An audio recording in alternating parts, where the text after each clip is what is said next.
Hey, Sheree. Hey, Ham.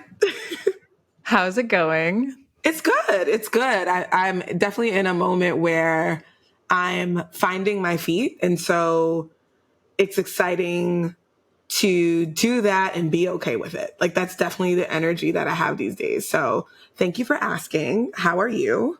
I'm great. I've been discovering a lot of new music recently, and I've also been experimenting with trying to learn how to DJ, or I should say, actually, my husband David has been teaching me how to DJ. Thank you, David. Ooh, join the Um, club.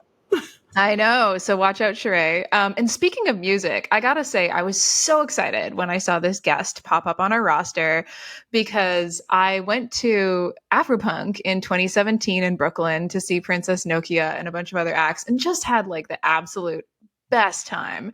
And so, with that, I feel like you should let everyone in on the secret that is today's guest. Ooh, and it's so funny. Like, I also have these memories of Afropunk, like back to, I think my first Afropunk was in 2014. Oh, wow. And yeah, like, and it was just such an incredible experience. And so today's guest, Manushka Maglor, is one of the most dynamic women I've literally ever met in my life. And I know a lot of dynamic women. You do. Manushka, and it's just, I'm blessed. I'm blessed. Manushka was the global director of community, social engagement, like all of the things, like really, like all, I feel like her title should have been global director of all of the things. Like that would have fit because that's how much of an impact she had on Afropunk.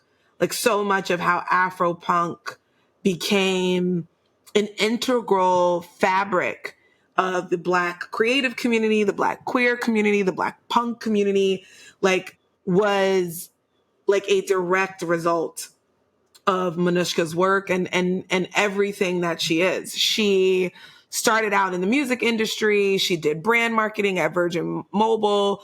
We've already kind of talked about her work at Afropunk. But she's one of these people that's like at the intersection, and the way I call it, at the intersection of what it means to be like a Brooklynite, what it means to be for the culture. Like she is it.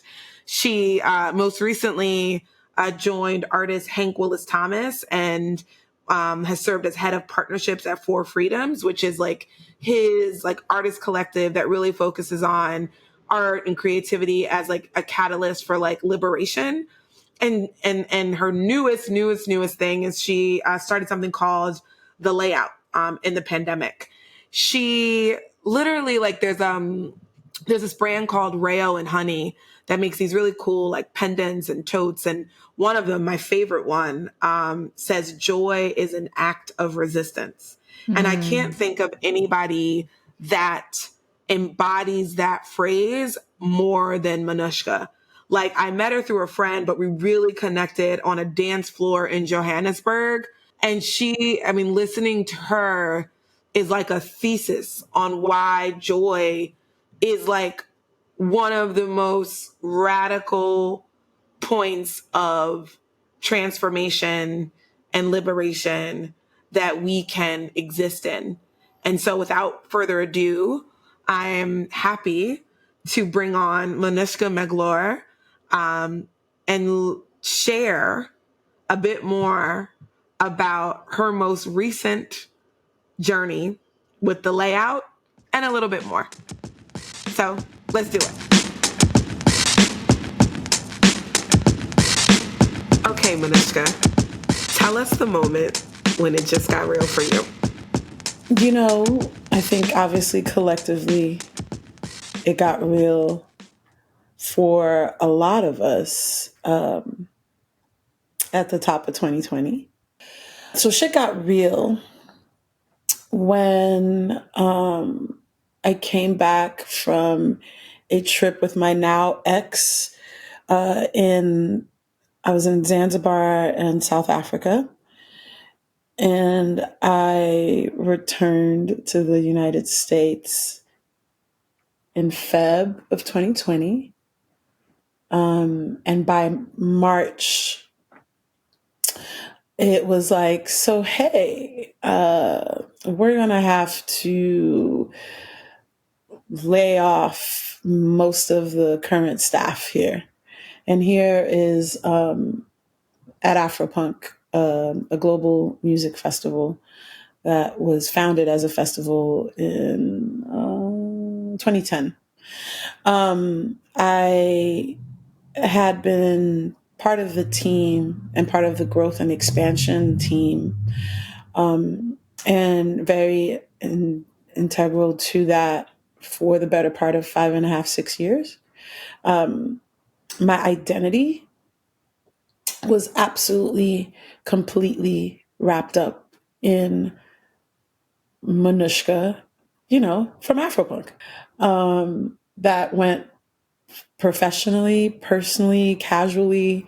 It just kind of was a type of entity where a lot of gray matter existed. I didn't have the luxury of a 9 to 5 that I applied my time, skills, and talent to, and then I shut down the laptop, and then I went home and lived as a, separate person.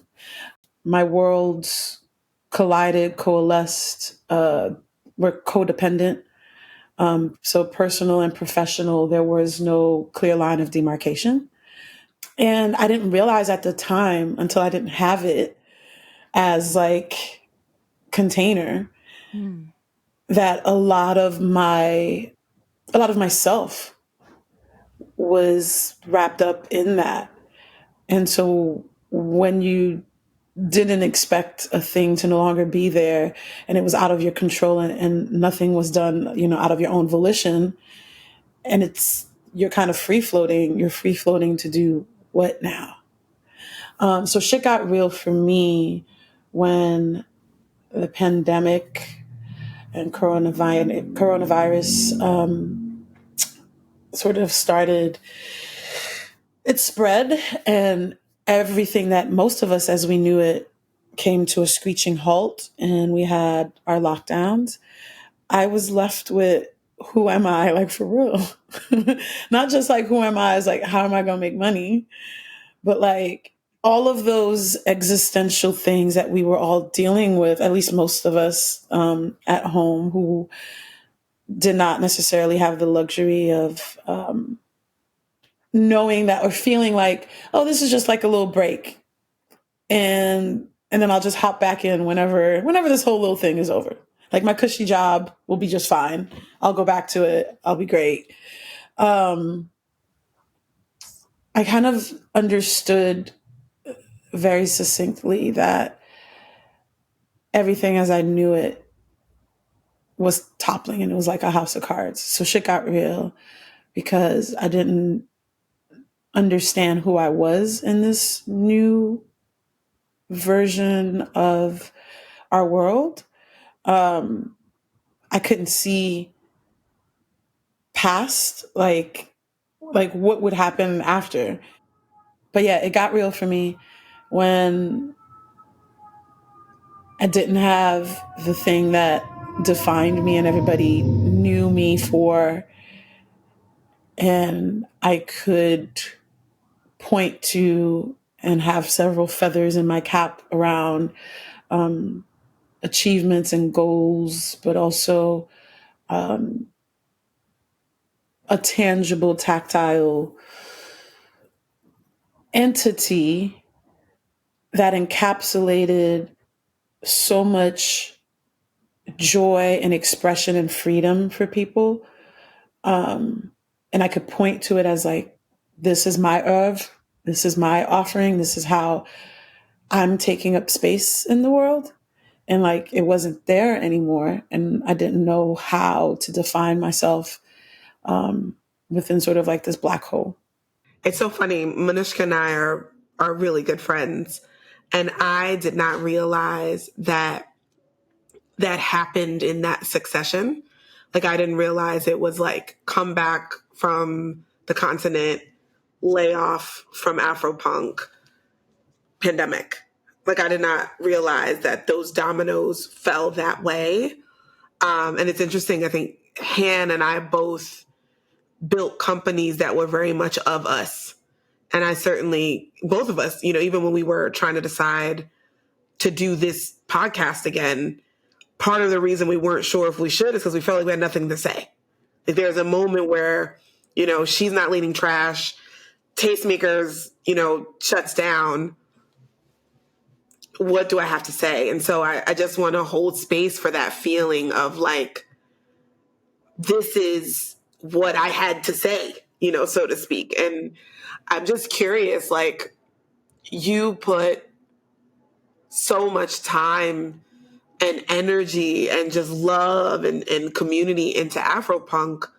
And this moment happened in those immediate steps. Like, what was that journey like? And I know you talked about sort of going through like a darker period, but like, how were you finding your feet in that moment?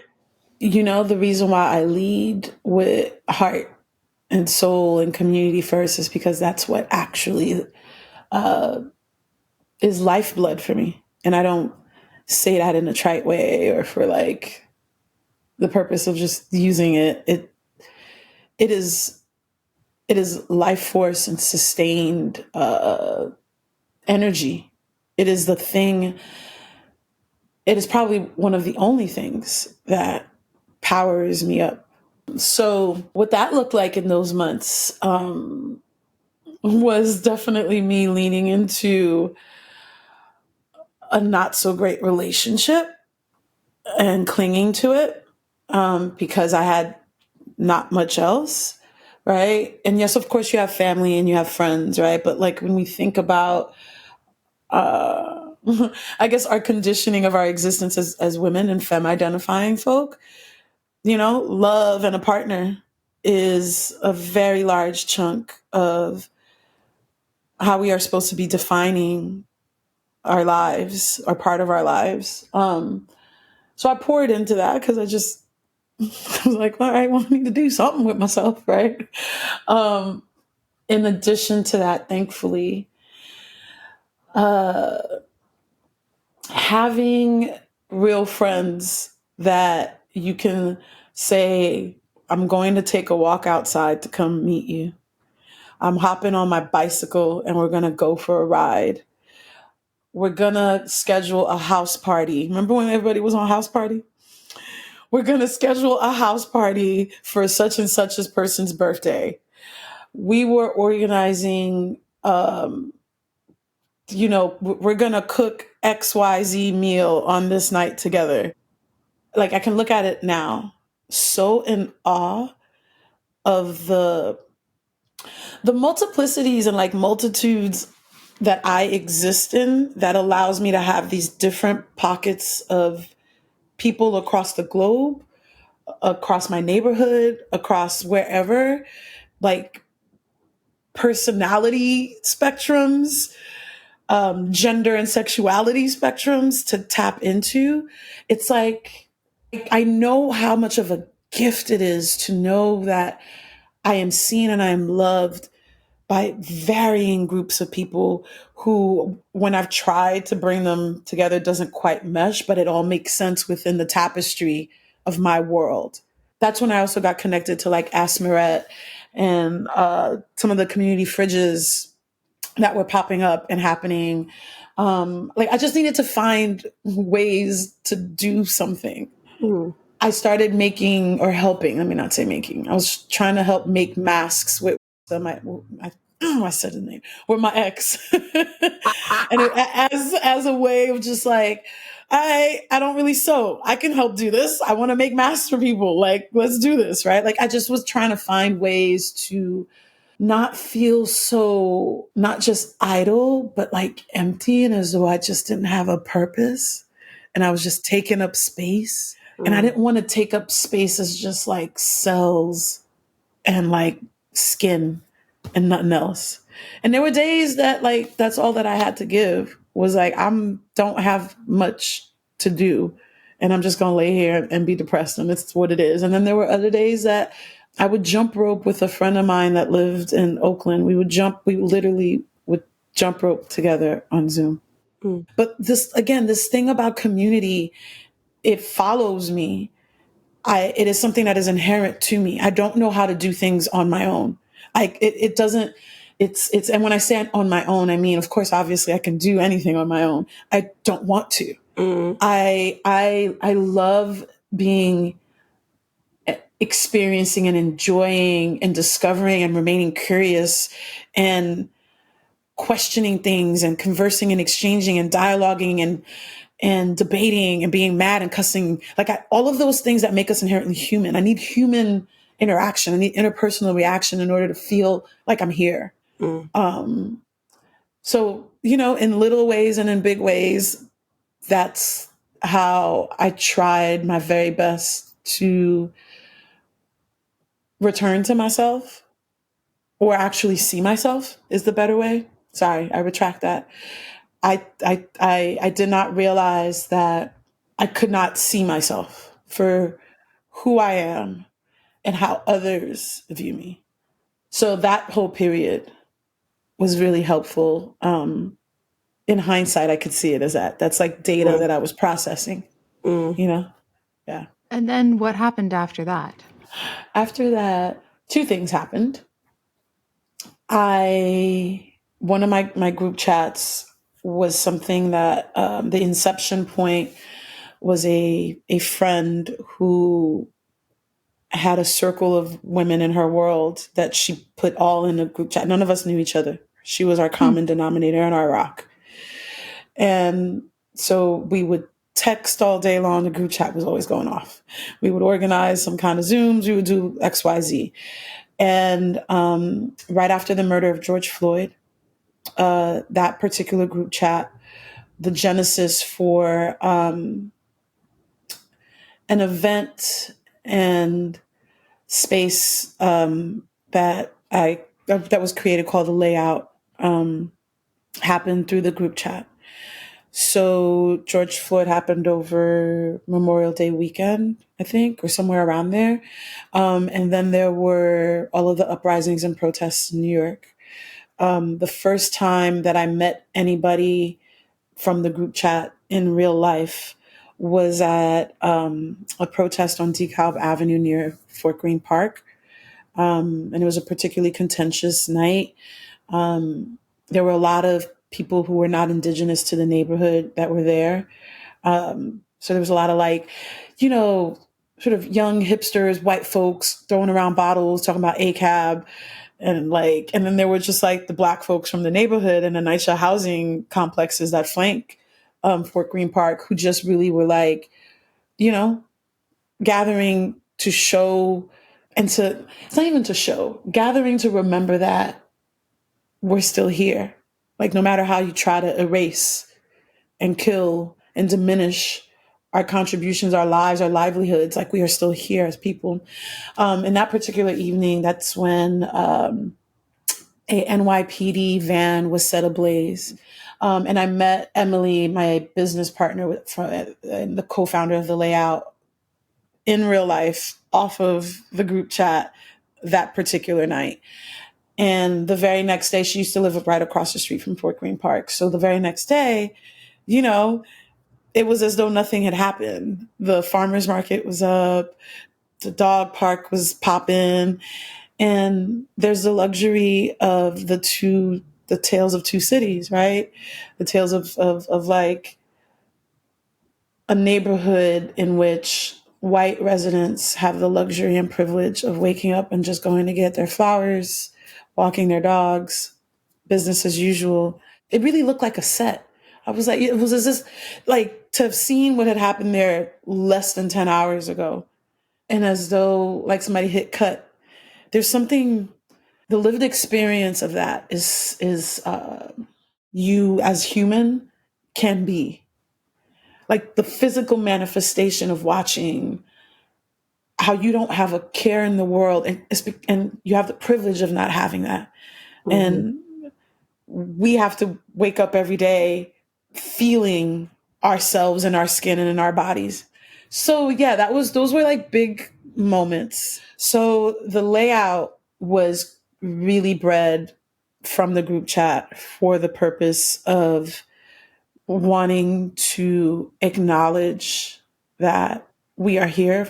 We are here for one another, whatever it is, the fracas and the mayhem and the chaos and the pain around us, that we can still gather, and we can do that to remember that we are still here in our bodies, that there's still community here to touch, to laugh, to remember that we are still full bodied living humans that have other emotions to tap into and that we need to. And most especially for Black people, we have always relied on community care, on taking really painful tragedies and making beautiful things from that.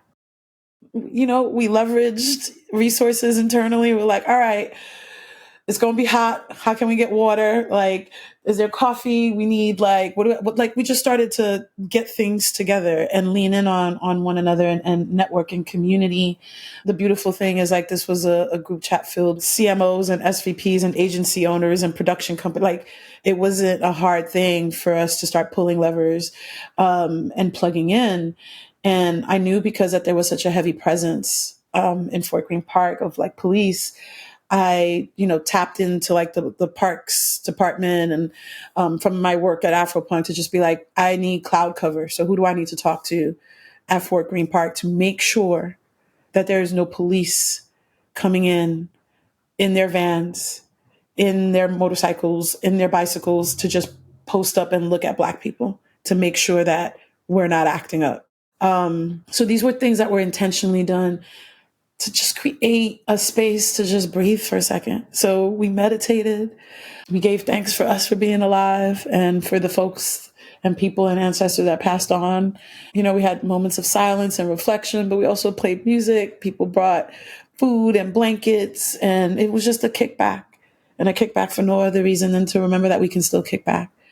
And interestingly enough, because everyone saw a group of Black people in the park gathering, little protest signs came out and Black Lives Matter from, I'm sure, well-intentioned allies, with whom I had to go have conversations with and say, hey, we appreciate the sentiment, but also this is time for you to also understand that every time that Black people are gathering, it doesn't have to be a protest. So we would appreciate it if you would keep your signs. And I'm sure there's a protest happening somewhere. This is not it. And so, organically, the layout grew from that spirit. And now we're still hosting things at Fort Greene Park that have several thousand folks coming. And we've done takeovers of Barclays Center Plaza now, and first Saturdays at Brooklyn Museum. That really gave me a lot of solace also. And that was salve and balm, the putting my talents in my toolkit to work in a time that I just didn't know what to do with myself.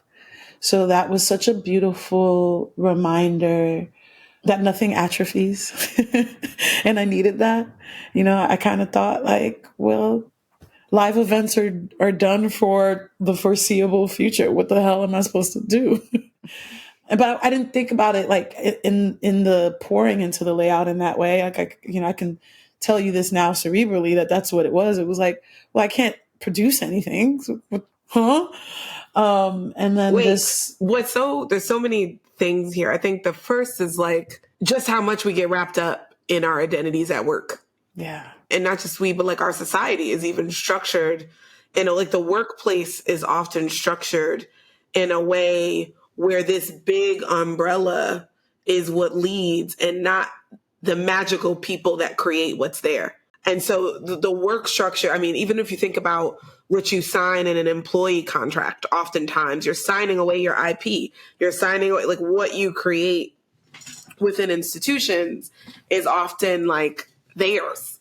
And so it oftentimes feels like stripping you of both the tangible and intangible. And so I just wanted to talk about how this feeling and experience you had is something I'm sure so many people experience in many different ways. What I also wanted to sort of call out was just the pure genius of the layout and the pure genius of you. Like, it was beautiful hearing how from Afropunk to the layout, you're doing these really heart-led things, but you're also like a magical wizard at like not only building community. And I think I'm the head of community at Flybridge, and the word community can sometimes feel very touchy feely, but it's actually like a zone of genius because it's like part marketing, part psychology, like it's part all of these different things.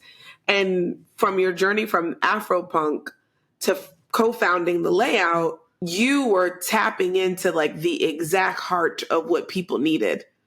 And this lens of like creating spaces where people can be light and free is also like the theme. So you're at Afropunk, and for those listening that don't really know the history of Afropunk, like it was created for like Black people who enjoyed punk, like actual punk music. Like it was not and hardcore. Yeah, like it was not the Burna Boy moment that was not.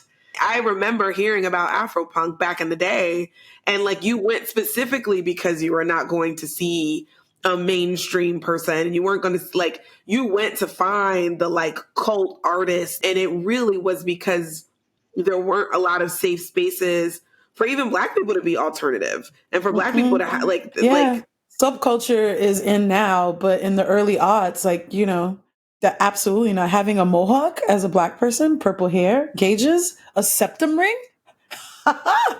No, absolutely not.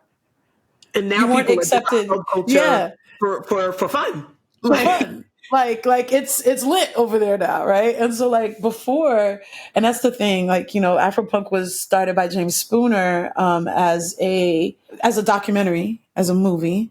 It's because he grew up loving punk and hardcore music as a Black person, a mixed race person that identified as Black, and showing up to these white shows where they're like, get the fuck out of here, nigger. And then he can't go back to his neighborhood. They're like, why the fuck do you look like this? Like, what kind of white shit are you on? Right. So like this idea of not belonging. And I understand that so intrinsically. The othering of anyone is something that I abhor. Like I get itchy thinking about it. Like I hate when people cannot feel like they can sit with you. Like, yes, you can sit with us. Like that feeling of being pushed outside to the outskirts because you don't ascribe to some preconceived conditioning that honestly is always led by some old white man is dumb as fuck to me. And so I ascribed to a lot of those things for a very long time. My first introduction to Afropunk, Sheree, I still had a perm and was working in finance. I was working at Morgan Stanley. Wow. I don't even know this person. Matthew Morgan will tell you he's seen pictures of me in my perm and always laughs like, who is she? But I just, you do what you're supposed to do. Cause that's what I was taught. Like I went to school. I needed to make money. My first job out of school was at a finance, like, and you know, like, all right, we'll do that. But then I walked by and was like, what are these Black kids on the BMXs doing? Is that a skate rack? Oh, I hear music. Like, you know, like what it is so important for us to be able to exist in these different ways and spaces. And that's what Afropunk was a bridge for that freedom, that expression. I discovered myself in my tenure there, you know, like Afropunk helped me to understand how I fit in and why I fit in the way that I do and why I express and take up space the way that I do. And why it is that like Emily and I can do the layout in this way is because we never want for people, and especially people that look like us, to feel like they don't have the aperture, ability, and latitude to just be. Just exist how you choose to. Just laugh right here. Just dance right here. Just eat right here. Just whatever it is, just you can do it. And if we've got to create this square footage for you to do it for this amount of time, which in and of itself, you know, irks my nerve. I will help to do that and help to create that. But like Yeah. ultimately, we shouldn't be relegated to these moments and these Afropunks of the world or the layouts of the world in which we have free expression and creativity and we can just breathe. That's so counterintuitive to a human existence, but the human existence as a person of color is one that is not fully realized. So It's interesting. You kind of, it was interesting that you said you sort of discovered yourself through this experience at Afropunk. And then in some ways you lost yourself in the experience at Afropunk. And then you had all of these seemingly disconnected experiences at the onset of COVID, from the Zooms and the dances and the co-jump roping. And then you kind of have this moment with the layout where, at least from the outside looking in, it feels like you began to realize that you were a through line in this, both as a creator and also as a person who holds these like deep-seated beliefs around Black people and community and what we need beyond anger or protest. Like both of them are symbols of joy. And so I think I just wanted to mention that, but I also see Hannah has a question, so I want to make sure she jumps in. Oh, no, I just wanted to say that listening to this, it just is such a beautiful, like, phoenix rising moment that you're talking about with the layout. And I think there's something here that resonates with a lot of people, especially when you were talking about how you found yourself and found how to express yourself at Afropunk. I think that for many people, when we find the job that we can finally express ourselves in and find ourselves in, it's so easy for it to just consume us and become part of our yeah. identity. And in fact, it doesn't even need to be like a super cool job like working at Afropunk. It could be, working on Wall Street, which you also talked about. I was having this conversation recently with someone who was talking about layoffs in tech, and my sort of cautionary tale to them was like, whatever you do, don't let this place become your identity, because it can happen just as much in a corporate environment as it can at a festival or building your own company or working with a friend. And I think it's important to just like touch on how universal that theme is and how incredible it is that you managed to find the new part of you to express this thing again in a different way after that happened. Yeah, it's a great point because it is that thing of we're conditioned. Like I I cannot tell you how many times I check out of a conversation with somebody if within the first 2 minutes somehow they're asking me what I do for a living. I have no desire to talk to this person anymore. I just don't. And I'm trying to work my way around that because there is a certain level of like, yes, I understand why you want to know so that you can decipher, hopefully, if there's ways in which we want to collaborate or talk about something else. Usually it's just like people want to put you in these slots and understand where and how you're beneficial to them or not is what Well, I generally definitely in New find. York City. So that's why I tend to check out of that. But like, we are literally defined by what we do. We go to school and are told to, study and get advanced degrees in order to, yes, make more money, but also like, I graduated college when I was 20 years old. So I started when I was 16. I went to one semester of law school. I didn't go because I wanted to go to law school. I went to law school because my mom wanted to be able to say that I was going to be a lawyer by the time I was 23. Like there are things, and I got caught up in that. Like I wanted to be able to say, like, I got my JD. I'm 22, 23 years old. I've got because all we know how to do is go, look at my report card. Don't you love me? Can you validate that I'm here and I'm a great human? Like that's literally all that we're all doing. Like we're all still some version of our childhood selves looking for validation. Oof. And the things that we amass, whether they be through, wealth building and asset building, whether it be through accolades and commendations, whether it be through romantic partners and marriage and children. Like it is all for an external system to tell you that you matter. What the fuck? Mm-hmm. Like capitalism is so fucked up, y'all. Like Mm-hmm. my lord, I like it, and it's really difficult to extract and find yourself within the complexities of all that, because it is Mm-hmm. from the minute that you are born that this is your software. Your iOS has been uploaded into you, into like you have to achieve and reach these things in order for you to be considered valuable. Like really, when you get down to it. Yeah. Because even when somebody's asking you, yo, so what do you do for a living? They're trying to figure out if they can get some out of you. Are you a value or not? And if you're not, I'm gonna move on to somebody else that is. Like, I hate that. I don't want to ascribe to it. But also I can't help it because I don't know anything else other than that. Like love, the word love wasn't used in my house like that. I would get, it wasn't obviously my parents loved me, but like the words weren't used. It was when I brought home the 95 or a straight 100, or my report card was straight A's, that the affection was unlocked. Yeah. Mm-hmm. So we're all Pavlovian dogs waiting for this positive reinforcement. And the positive reinforcement comes from, look at what I did. Mm-hmm. You think that's great, right? Therefore, I'm great. Like, it's weird. We learn to outsource.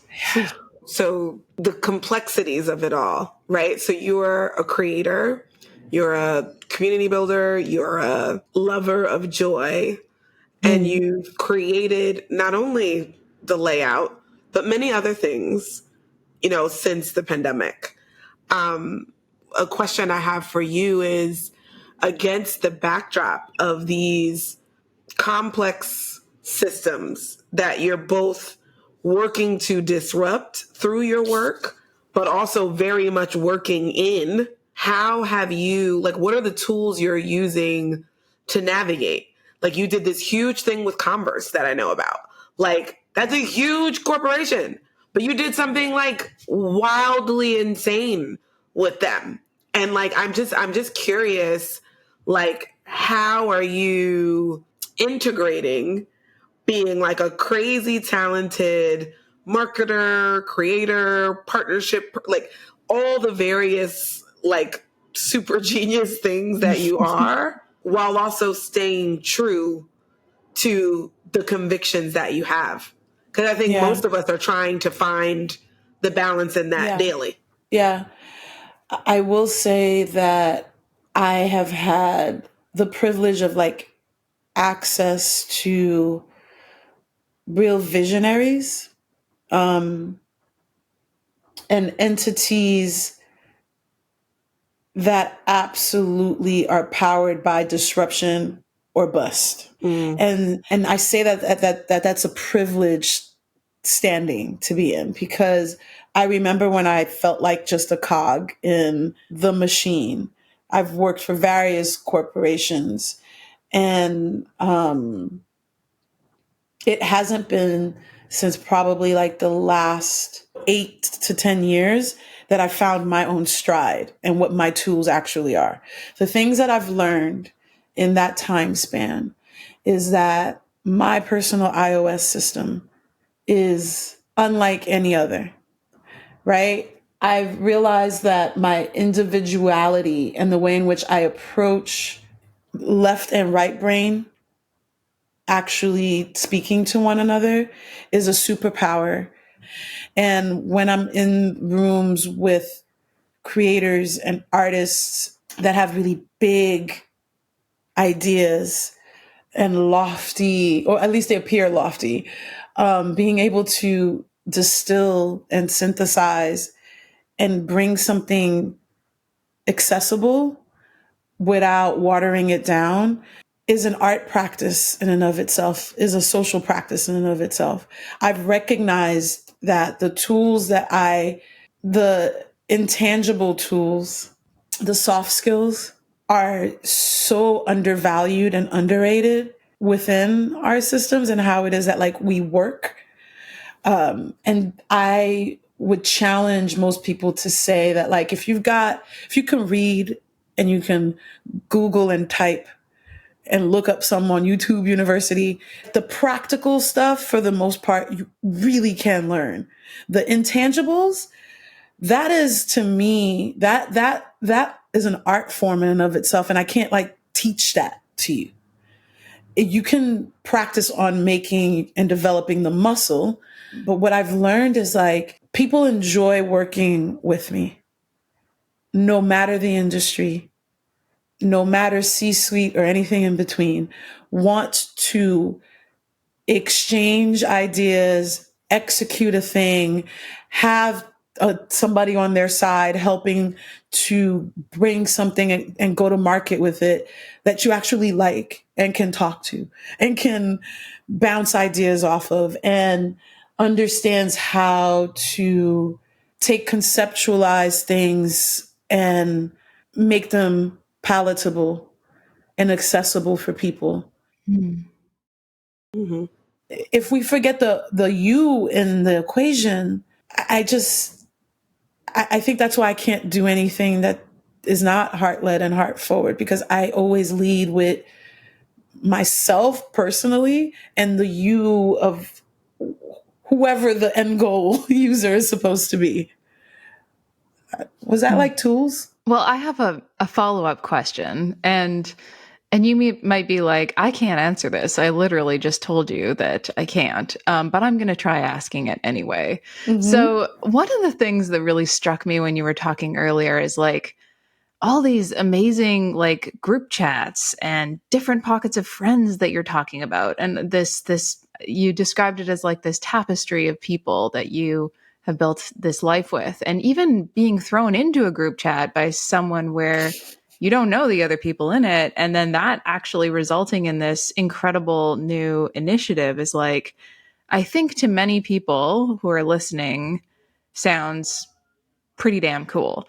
And here we are now, post pandemic, and a lot of people are reassessing their social lives. Like, they've been upended. People are making new friends. Maybe they've moved. Maybe they realize the people they used to hang out with are not the ones they want to be hanging out with anymore. And so I'm wondering, like, do you have any practical tips for people who are rebuilding or renewing their social tapestries right now on how you do this, how you build such an incredible and diverse network? I think that it's okay to be yourself, whether it be weirdo, whether it be, and I know that I'm not even trying to be trite. Like, I'm actually introverted, and I'm leaning more so to ambivert than anything, but really I am an introvert. It does not seem like it, but I am. I am an introvert that, through virtue of spaces and places that I've been in, I've had to project into meeting myself as the extrovert. Is that making sense? So I will lean on these social awkward things like anybody else. When I'm entering a room where I don't know anybody, I'll look at my phone, and I'm now consciously. I just came back from a wedding, a destination wedding. A family member got married in Jamaica.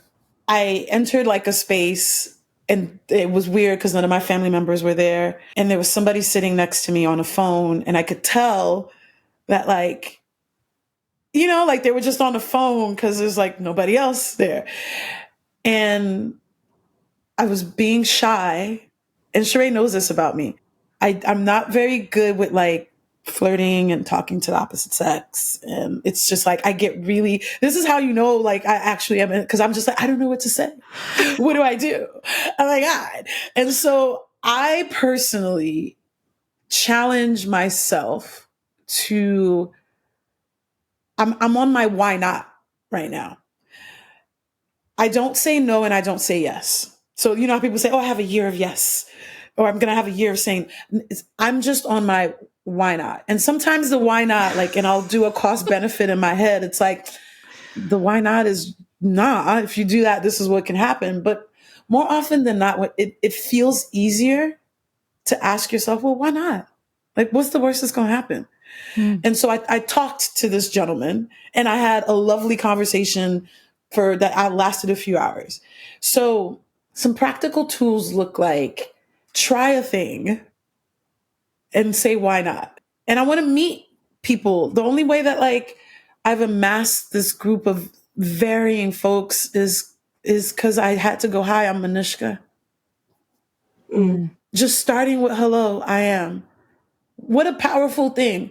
I think it's a powerful thing because it acknowledges for yourself that like, hi, I'm here. Hey, other human, I see you here too. Can you tell me more about you? We're both here. Like there's this, I think that's there's been a lot of loss, this year. And, you know, obviously over the course of the pandemic, we've all suffered loss in some way, shape, or form, but I've had some big losses these last few months. And I think that I'm really leaning into the physicality of my presence. I'm here. I'm actually here still. So what am I doing? I want to be more present in my life and how I'm exchanging with others around me. And in order to do that, I've got to do it. You know, unfortunately, everything around us is some level of work. We got to do some kind of work. And sometimes the inner work just can be a why not and a hello, my name is. And I think that if we start with those simple bare minimums, the doors of limitless possibilities and curiosity just lie ahead. Sometimes they get shut real quick, but honestly, you don't know until you step through it. So those are my 2 tools. I love that. it. So I inspiring. love that so much. Oh, you're so cute. No, seriously. Even me, I'm like, I don't know. I'm probably a little too much. Why not? I might need a nah girl. Like I might need a nah girl here.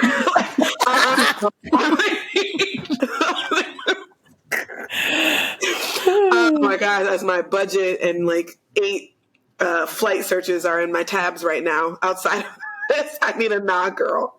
My eight flight searches say why not? But my budget says nah girl. That's always the tension. Same. Just thinking about this why not actually makes me think about like a moment that's happening right now in the world, and that's all things Barbie, who in some ways is like the epitome of why not for women. Like that, like I know not everyone thinks of it that way, but like Barbie and all her 8,000 professions is kind of like that. But something you brought up as we think about like the record scratch moment of this episode is some of the think pieces you've read. So I'd love to hear like the moment this week where you were like, WTF, I just want to watch the Barbie movie, and like what you were thinking and kind of what you were thinking about some of that. Yeah. I mean, you know, largely critically acclaimed, right? So, which is, you know, great reviews. People are like, Barbie, Barbie, Barbie, Barbie. I've, you know, picked up a couple of threads in which there's been like, are we really celebrating like the symbol of the subjugation of the woman? And it's like, man, if you don't shut the hell up and like, and like, first of all, I'm not a person that grew up playing with Barbies. I would just want to say that. My household wasn't like the Barbie household because my mama wasn't going to go spend money on a Barbie. That's the only reason why. Like I got some budget level, I got dolls. It just wasn't Barbie.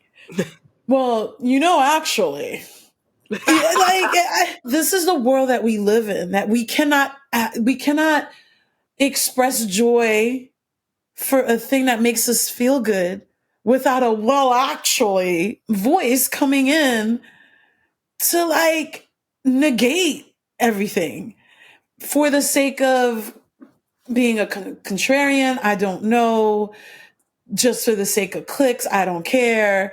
I just think that sometimes it is okay to suspend disbelief and to still, your ideals can still remain intact. I promise.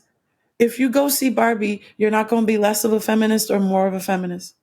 If anything, we all know, well, I don't know if we all know, the woman who created Barbie, very rich, well-to-do woman, and she created Barbie because she saw and heard her daughter playing with dolls with her friend and being like, all right, well, let's change an outfit so that she can go cook now. And let's change an outfit so that she can go to school. And it was just the fact that she wanted to unlock imaginations and possibilities for young girls to see different versions of themselves other than being at home as homemakers. Not that there's anything wrong with that, but again, why not? And two or more Why things not?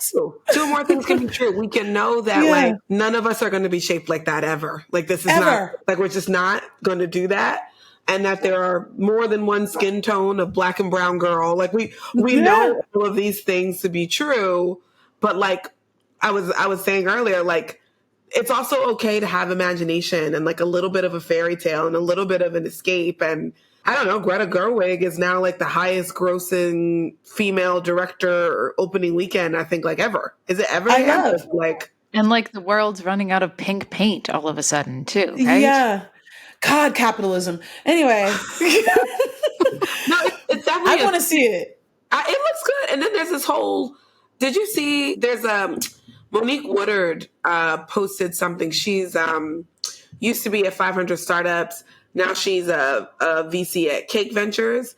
She did this whole thing, and I think it's Fast Company today, about the female economy and how like Barbie, Beyonce, and Taylor Swift have just like blown up the whole consumer spending in the summer. And like Mr. or Mrs. Think Piece, like how can we hold all the things that women can be and influence? Like why can't we just hold them all? Very different demographics, very different stories, very different things, but all women, like all different versions of women, and the women supporting these people / films, like also like a range and global would be great to like really dig into celebrating that. I find it so meta that we've spent so much of this episode talking about finding joy in community, even in the darkest moments. And then now we're talking about a moment where it's just pure joy. I mean, there's really no reason to dig further. Like, just go to the movie, get some popcorn, have fun, watch Barbie. And yet, we can't even have that. It's like, there's always got to be someone that's trying to take the joy out of it. And I think if there's like one big takeaway I have from listening to you today, it's just to do that. Why not? And find the joy in things, the truly joyful things and the truly horrible things and everything in the middle, because that's where the community starts to happen. Yeah. That's where the life is lifing. Yes. You know? Yes. It's that resistance. I mean, I'm 2020. I did not feel like the activist that wanted to be on the front line. Like that just was never my jam. It wasn't who I was. And I think joy in the face of things is often like the unspoken hero for all of us. And it's just amazing that you have created, continue to create, but also outside of creation, you continue to be that just in yourself. And I just want to thank you for coming on and doing this episode with us. It's been so cool, even as your friend, to hear some of the nuances in your journey. Thank you for sharing it with Han and I and everybody listening. Thank you for having me. Thank you so much for sharing. We learned so much from you. This was just a delight to have you on the show. I loved your practical tips. We got so inspired with you. In fact, I'm so inspired I might just go buy something fuchsia to watch that movie in, just for the sheer joy of it, because I know other people will too. And why not? Yeah, why not? Thank you again, Manushka, for everything that you brought to today's show and to our listeners. For those of you who would like to keep up with Manushka's work, you can check her out on Instagram at ma.nush.ka, ma.nush.ka. Or if you happen to be in New York City and you want to check out the layout, which we talked about on today's show too, you can do that at the-lay-out AFROPUNK.com. If you're picking up what we're putting down and you want to continue to hear from incredible guests like Manushka and generally enjoy Han and I, make sure you follow us on all the social platforms at Got Real Pod and rate and review us on everywhere you're listening to your podcast. See you next week.